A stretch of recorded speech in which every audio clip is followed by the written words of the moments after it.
美国参联会主席紧急下令倒查中美5年的舰机互动，其意欲何为呢？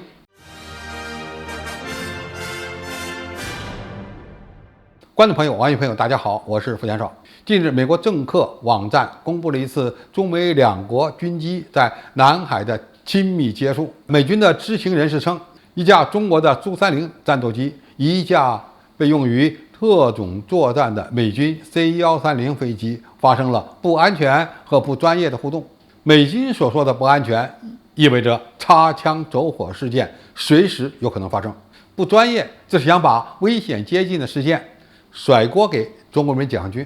几天后，美国的最高军事将领米利上将下令，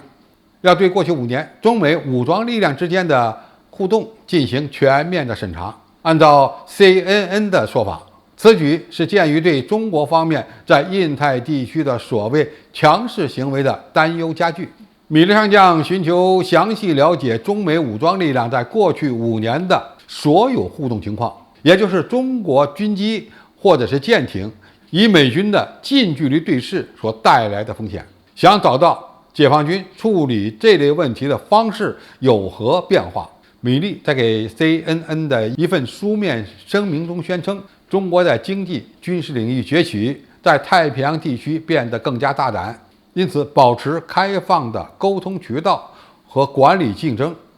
将有助于减少战略风险。针对米利的这些言论，以及他对倒查5年的认真态度，有专家认为，美军不断升级其挑衅性的军事活动，却制造出人民解放军不安全、不专业的假象，只能说明美军已经沉浸在强盗逻辑中不能自拔。这么说虽然有一定道理，但是恐怕还不能够完全解读美国人为什么会如此认真地对待这件事儿。中国国防部发言人谭克之前曾经回应过这类指控，他强调了2点：第一，他来一次我们反制一次；第二，不请自来者后果自负。那么现在的问题是，美军为何要倒查5年，以研究解放军和美军之间的互动呢？首先，美军试图找出解放军所采取的行动的变化与实力增加之间的关系。我们都知道，任何军队的强大都会随之而带来自信心增强的问题，而对于美军来说，他就要适应这种变化。如果解放军的实力全面超越美军，那么美军就可能在一些领域有所避让，有所忌讳，否则就有可能吃不了兜着走。这个道理很简单，我想米利上将应该心里清楚。毕竟现在可不是用2代机拦截美军的 EP3 的年代了，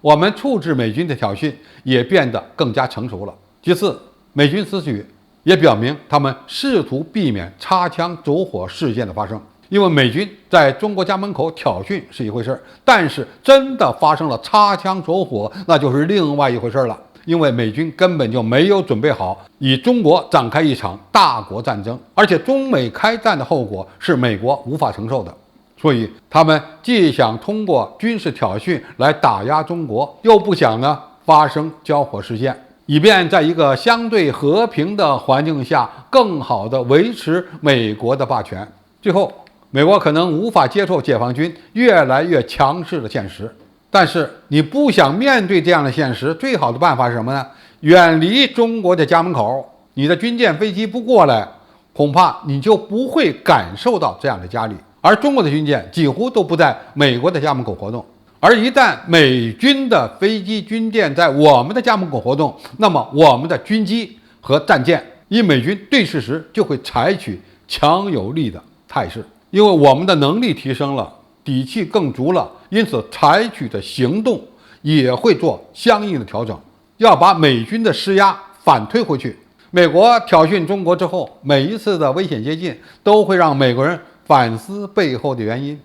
这从本质上看，就是美国不愿意接受解放军越来越强大的现实，更不愿意接受美国军事霸权逐渐衰落的现实。米利所发出的倒查5年的命令，